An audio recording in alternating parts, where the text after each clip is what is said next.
В Верхоянский район Якутии, где действует несколько лесных пожаров, будет отправлена дополнительная группировка сил и средств. Об этом распорядился заместитель председателя правительства Денис Белозеров. Сложная лесопожарная обстановка сохраняется в Жиганском, Кобяйском и Верхоянском районах.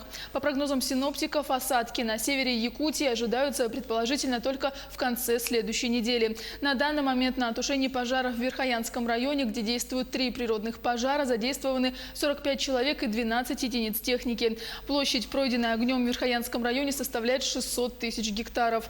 По информации главы района, в населенных пунктах отмечается задымленность и густые туманы. Аэропорт закрыт и не принимает самолеты. Погода не позволяет. Дым постоянно, который фактически не позволяет нам вылететь из города Якутска и закинуть туда людей дополнительно. Но при этом мы сейчас прорабатываем вариант вплоть до переброски через Авено-Бытантайский район, либо еще рядом стоящий район. И там уже на вертолетах возможно забрасывать.